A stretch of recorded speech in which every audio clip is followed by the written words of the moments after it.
And now, Autolite and its 60,000 dealers and service stations present Suspense.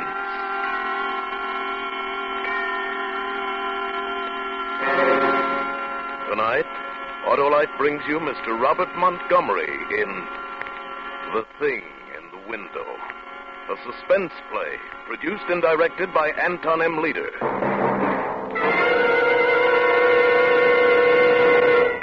Autolite has been getting letter after letter from car owners who have switched from narrow gap spark plugs to wide gap Autolite resistor spark plugs.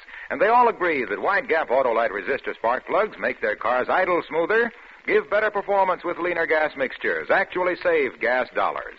And here's another amazing fact. These folks noticed that wide gap Autolite resistor spark plugs actually cut down spark plug interference with radio and television reception. So, friends, head for your nearest Autolite dealer to replace your narrow gap spark plugs with wide gap Autolite resistor spark plugs. You and your engine will be mighty happy that you did. And now, Autolite presents Robert Montgomery in a tale well calculated to keep you in suspense.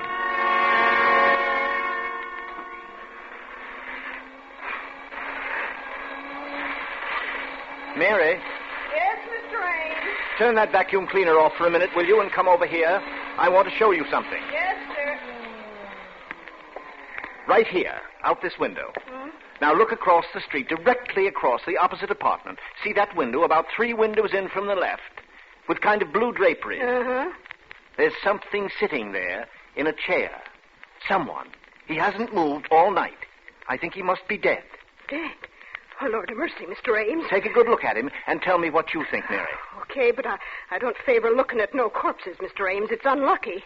Now, which window did you say? Third one over. Wish to had my glasses No, with me. over there, where my finger is pointing. Oh, I'm afraid I don't see it yet, Mr. Ames. No, look, the window with the blue draperies. He's wearing a sort of gray suit. The arm. Can't you see the arm hanging down over the side of the chair? No, but you got good eyes, Mr. Ames. If you see it, I'm not arguing with you. What you going to do about it, Mr. Ames? Well, I don't know. I just began to notice it last night. I guess I first have to find out if the man is really dead.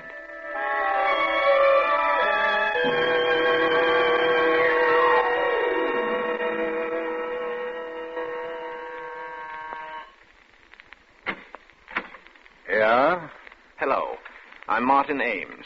Are you the superintendent of this apartment house? That's what it says on the door. I've come to inquire about one of your tenants. What is it you want to know? Well, I live across the street, and, I'll be frank with you, sir. I've been looking out my window across to this building now for 2.5 days, and there seems to be someone dead in one of the windows. Yeah? Which window? Well, it's on the 10th floor. I've counted up from the street, and it's 10 stories up. There's the window with blue draperies, about 3 windows in from the left, facing toward me, that is, and there's a man sitting there, slumped down in a chair. Just a minute. I'll get out my chart. 10th floor up from the street. That's the 9th floor. The lobby counts 1. We got 3 apartments there along the front of the house. It's in the front. That's right. Now, 3 windows in from the left. That'd be 9B. A Yes. 4-room. No, it couldn't be right. 9B is 2 ladies. And you say this is a man? Yes. Young or old? Well, I can't tell. The face isn't clearly visible. The head's slumped forward, but he's wearing a gray suit, and he's sitting in a high, wing-back chair. Don't place him. Well, maybe he doesn't belong in the house. Maybe he was visiting somebody. As I say, this is all conjecture, of course. He may not be dead, but I've watched him a good deal. I'm home a lot in the daytime. My profession, the stage, doesn't take up too much of my time, and it looks mighty suspicious. Okay. I'll check it. Do you mind if I stay around? No. Sit down. I'll give 9B a ring first on the house phone.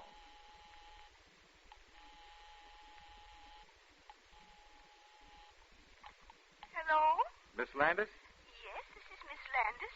Who is this? It's Mr. Anson, the super. Everything all right up there, Miss Landis? Everything all right? Well, yes, of course. Okay, Miss Landis. Thank you very much. Thank you. Well, that's that. No soap on 9B. 9A's in the country. 9C isn't home. I just saw her go out. I'll go up there a little later and take a look around. Well, what about this 9A, the people in the country? Well, maybe. They're an old couple. He could have come back and had a heart attack up there by himself. Or maybe somebody else, some other person could have been using the apartment while they were away. Maybe. I'll take a look in anyway. Only if I got the window straight like you said, it ought to be 9B.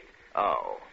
The two single ladies? Yeah, only it couldn't be them. They're real old maids. Say, if they knew you thought there was a man in that apartment, the two of them would just about jump out of their skins. Well, I don't know what to say. If you're sure, it must be that apartment. Oh, yeah, that's the place. But you probably just made a little mistake. You know how your eyes can play tricks on you? After all, it is quite a wide street. No, I don't think I made any mistake.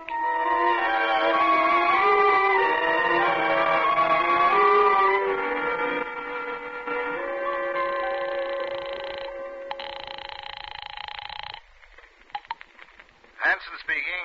Oh, hello, Mr. Anson. This is Mr. Ames. Again? It's not there. But, Mr. I Anson... checked up on the 3 apartments this morning. No dead bodies in the whole place. But I can see it. It's still there.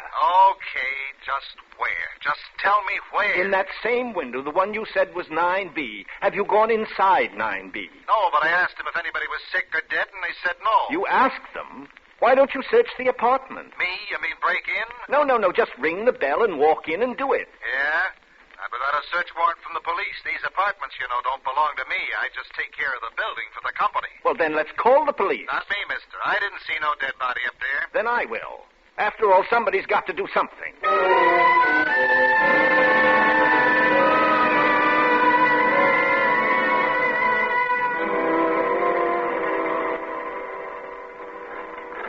I still maintain, officer, these two sisters are as refined ladies as you could find anywhere. High-class church-going ladies. They used to teach school up here at PS 13. Yeah, that don't mean a thing. And they got a dog in there. Now, will you tell me one dog that would stay for almost a week in a flat with a dead person? I'm not telling you nothing. All I know, this gentleman, Mr. Ames, reported a stiff over here. And if he says there is one, there is.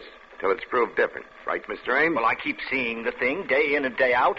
I'm not working at the moment and being home so much. None of the other neighbors have complained. Dead bodies ain't exactly... Okay.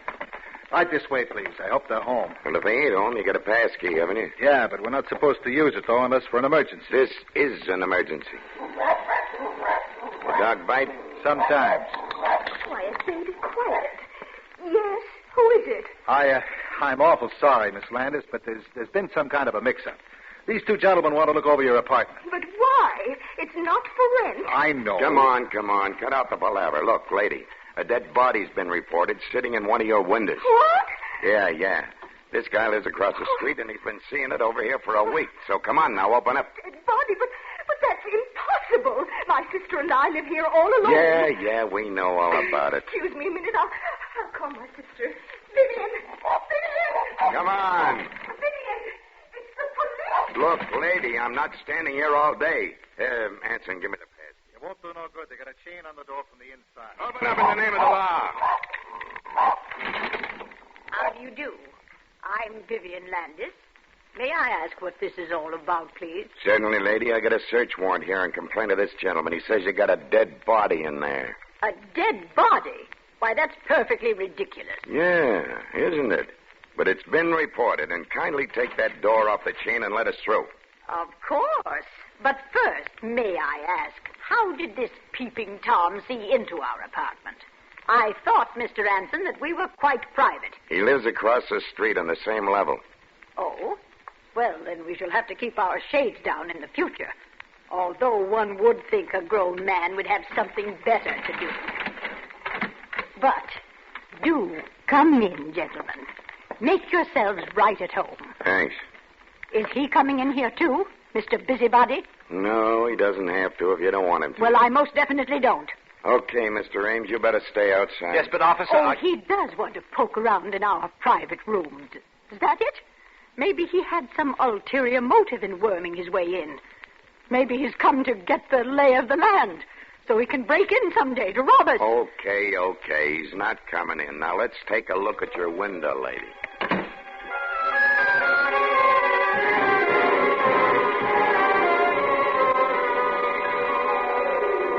Ames. Yes, officer? What's the big idea? You didn't find it? No. That's very strange. Yeah? The only thing strange about it is your eyesight. You ought to get your glasses changed. There wasn't anything in 9B? No. I don't understand it. How could I have seen it so distinctly and it not there? But perhaps it isn't in the window now. Perhaps they hid it while we were waiting outside that door. Hid it? Now, where does one hide a dead body in a 4-room flat? I looked in all the clothes closets, under the sofas, in the chest. Well, perhaps they got it out with some help. What about that fellow Anson? He acted so nervous and subservient. Maybe, but I doubt it. Anson's been running this house a long time, and he's a family man. It'd be taking an awful chance. I see. Well, you probably think that... You know, it's so terrible to keep seeing it and seeing it, feeling that it's slowly decaying in there in secret. Why, the thing could be there for weeks. It's so high above the street, and it only seems to be visible from my apartment. Do you think if you investigated those 2 women... Investigated them? How? I searched their flat. I mean their whereabouts for the last couple of weeks, their backgrounds. Perhaps if you had them followed... By what right? On the grounds that you say you saw a dead man in the window? There ain't no legal corpus delicti. And don't you think so, my friend? I know. That's the awful part of it for me. Legally, my hands are tied until the actual body is found, but perhaps it'll never be found. Perhaps it's already being destroyed. Well, then if it's gone, what have you got to worry about? You won't have to sit and look at it no more. No, I hope it is. I tell you, it's really getting me down. I haven't slept for nights keeping vigil. I'm in a nervous state, and I haven't been this nervous in years. Yeah, I can see that. Well, why don't you try forgetting it for a while? Try not to look over into that window or go away for a change. You done what you could, Mr. Ames. If there is a stiff over there, well, that's my business, ain't it? And if there isn't... You mean... You think I may be... I'm not saying nothing, Mr. Ames, but if I was you, I'd try catching up on my night's sleep.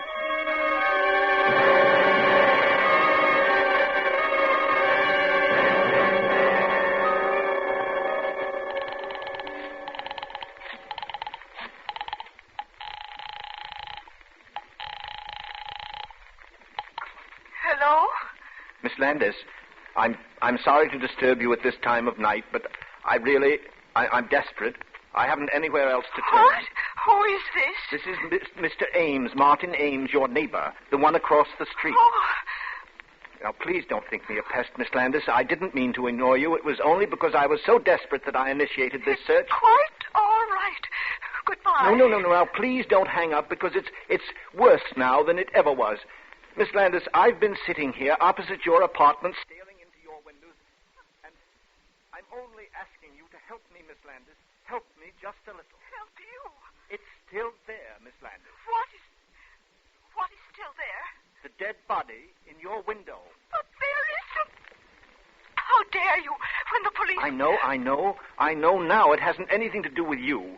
But would you do me just one favor, Miss Landis?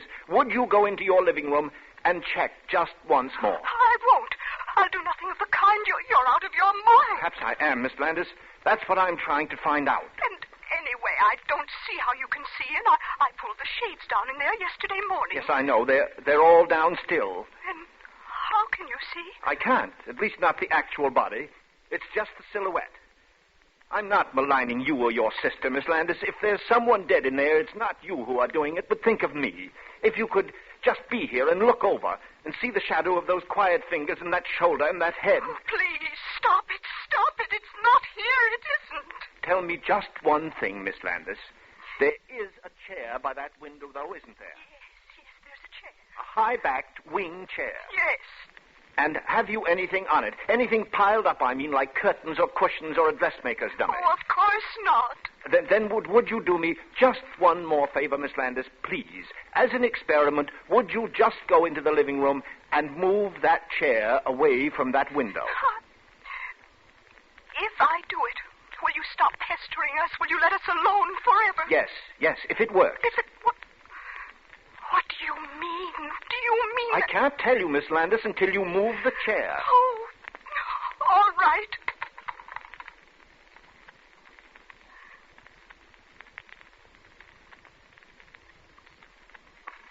I moved it away from the window. It's at the other end of the room, and there's nothing in it. It's empty. I see. Well, thank you very much, Miss Landis. I know what I have to do now. Yes, Miss Landis. It's still there.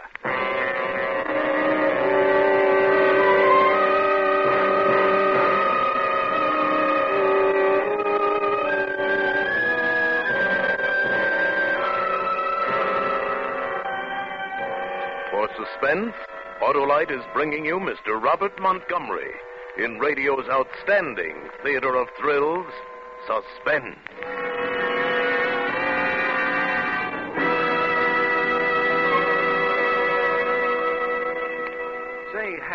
What have these stars around here got that I haven't got? Why, let's see, Harlow. Fan mail? Well, by Cornelius, I got you there. I've got fan mail, too. Leastwise, Autolite resistor spark plugs has. And by happy coincidence, you just happen to have a letter here. Right you are. One from Mr. Neil Miller of Longmont, Colorado, who says in his letter, Dear Harlow, that's me, a short time ago I put a set of Autolite resistor spark plugs in my new car. And let me tell you, they more than live up to the peerless, punchy, power-packed Wilcox praise you give them on Suspense. That guy's got the facts down. He sure has. And the letter goes on, since I switched to wide-gap Autolite resistor spark plugs, my car idles smoother, gives better performance at low speeds, and runs better on lean gas mixtures. What's more, I noticed that Autolite resistor spark plugs cut down spark plug interference with my own and friends' radios. What do you think of that, Hap? He should be writing your material. Well, friends, Autolite resistor spark plugs give you all the advantages Mr. Miller writes about because of its unique built-in resistor. And only Autolite offers car and truck owners everywhere the sensational advantages of Autolite resistor spark plugs. So switch to wide-gap Autolite resistor spark plugs tomorrow. Remember, you're right with Autolite. And now, Autolite brings back to our Hollywood soundstage Mr. Robert Montgomery as Martin Ames in Lucille Fletcher's story, The Thing in the Window. A tale well calculated to keep you in suspense. When you can plainly see a corpse in the window of an apartment across the street, a corpse that no one else can see, not even the police you send to investigate, what are you to think? And what are the tenants of that other apartment to think?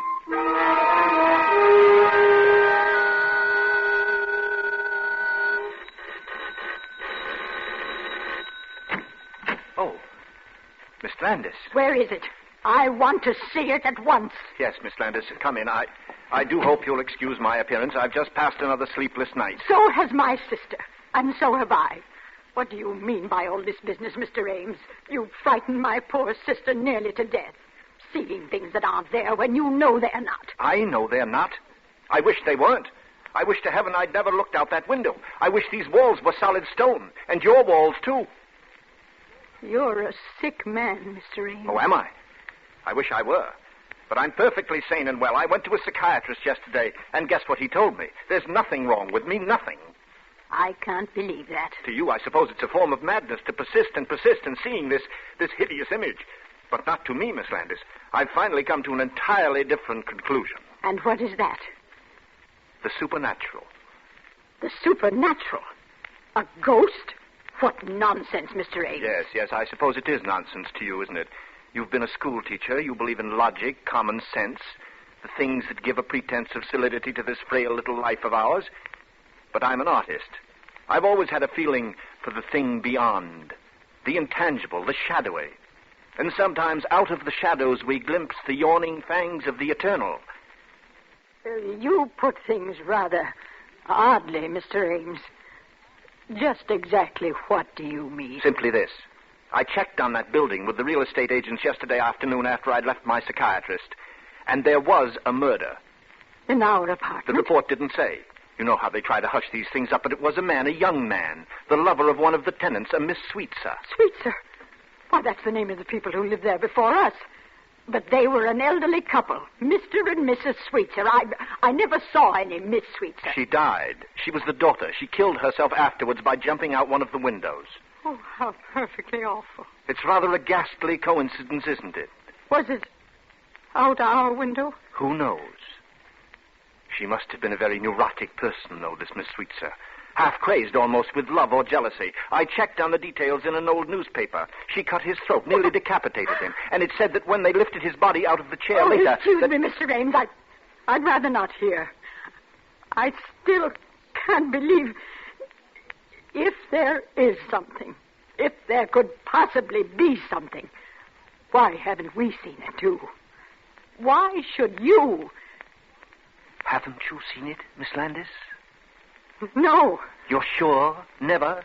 Perhaps in the middle of the night, getting up and passing that room, seeing that chair outlined against the window? Oh. Just in passing, perhaps? You've never had a glimpse? No. I really must be going. No. Please stay and look at it. I want you to see it out of my window. My sister Elaine, she's so nervous. I just can't leave her alone so long. But then how will I know, Miss Landis? I thought you came here especially. It'll only take a minute. It's right here in this bedroom. I just have to let up the Venetian blind. Miss Landis. Miss Landis.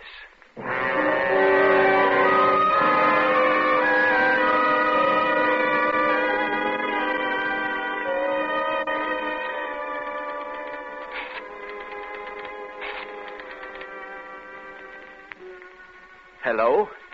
Sergeant? This is Ames, Martin Ames.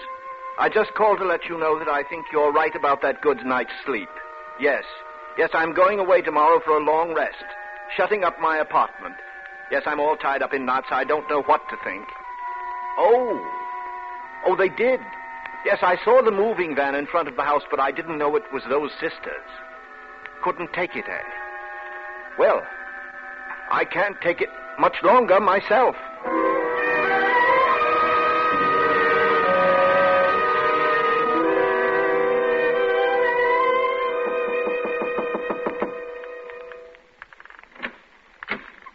Well, Marty, bravissimo, old boy. Not so loud. Well, the mystery. The superintendent here doesn't like me. I should think he would not like you. Grabbing this beautiful apartment right from under his nose, he probably had it promised to a friend. But you've got it now, Ronald, just as I said. So I have, old boy, so I have. And it's beautiful. I'm crazy about it. You've outdone yourself. You've been more than generous. Think nothing of it, Ronald. I'm glad to do it. For such a distinguished colleague. It certainly was nice of you. And I wish I could do something in return, Marty. I really do. Perhaps that play I'm doing next season. There's a part in it, a very small part, but very necessary. Thanks just the same, but I'm doing pretty well just now, Ronald. Oh. Do you, like the place, Ronald? Like it? Look at that living room, those gorgeous casement windows. It's like a stage. And what a place for parties. I don't know how you found it, Martin, this housing shortage. You must have a sweetheart in the real estate business. Oh, I managed. Why, when your call came, I wouldn't trust this to anyone but myself. I left the whole cast just standing there on the stage while I came over. Tell me, how did you do it? Oh, it's rather a long story. Let's sit down, shall we? Here, in the living room. No. You take the chair. Oh. I guess they must have left it when they moved out. Well, to be frank, Ronald, I got this apartment by a ruse. A ruse? What kind of a ruse? Oh, it was a nasty one, all right. I frightened the last tenants away.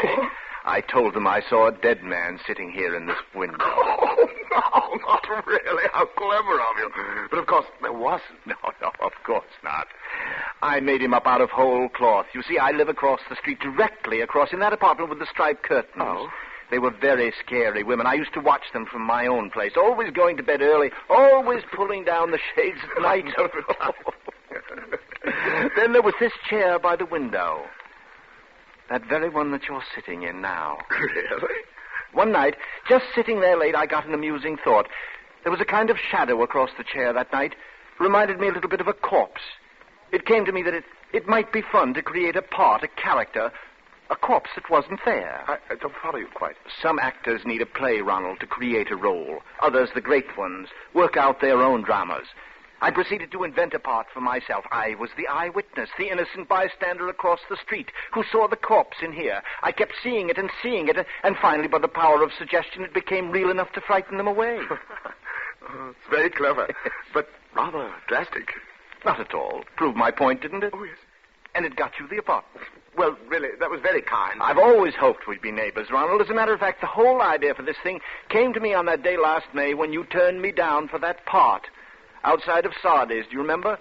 You said you were looking for a place then. Did I? Oh, yes. It was then that I first thought how nice it would be to see you. Right across the street, sitting in this window.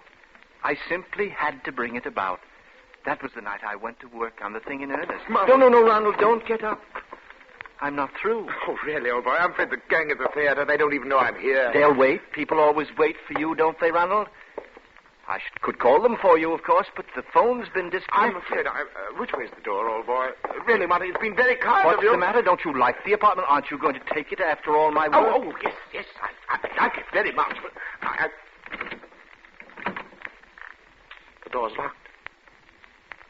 Yes, Ronald. I'm afraid you'll have to find your way out. Oh!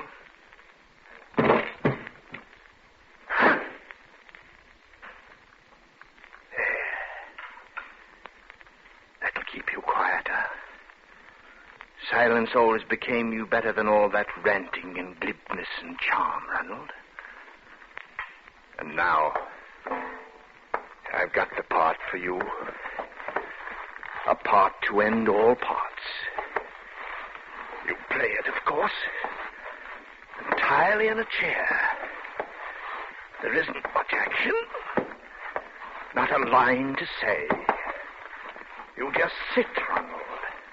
You sit in this chair by the window. It'll be the greatest performance of your career. You liked to hog all the fattest roles for yourself, didn't you? Well, this is a part that's been talked about up and down this street for weeks. You'll play the part of a ghost, of a corpse that never was, an hallucination in my brain. And who'll be your audience? I will. I, the insignificant, outmoded ham who wasn't fit to appear in your precious plays, but good enough to put you here. Who's the better actor now, Ronald? Goodbye, Ronald. No one will see me go out, but I'll see you across the street. Okay, Miss Landis, I got the pass key right here. That's so kind of you, Mr. Ransom. Personally, I begged her to leave the old thing here and had you throw it out, but Elaine missed it. It's Mr. Ames. Ames? Yes, I was just going. I couldn't resist coming up and making one final check just for myself. The door seemed to be open, and anyway, the illusion's quite vanished. Quite. There's nothing there. Really, Mr. Ames? That's good. All right, Mr. Ransom. Will you ask the moving men to go in there now and take away the chair?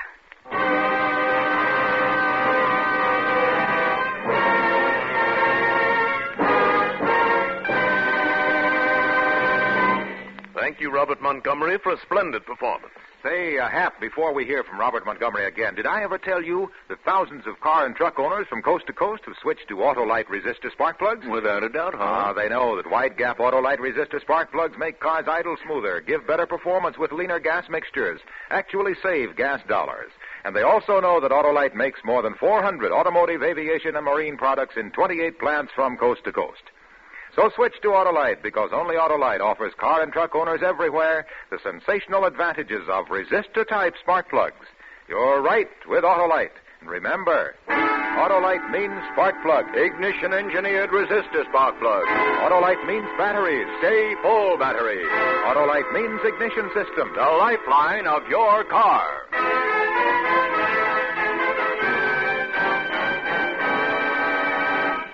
And now, here again is Mr. Robert Montgomery. It has been a great pleasure to return to Suspense.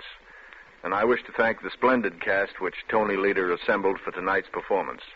Too, I want to call your attention to the very unusual program planned for next week, when radio's outstanding theater of thrills will bring you Jim and Marion Jordan, Fibber McGee and Molly, and a special story called Backseat Driver, another gripping story in Suspense.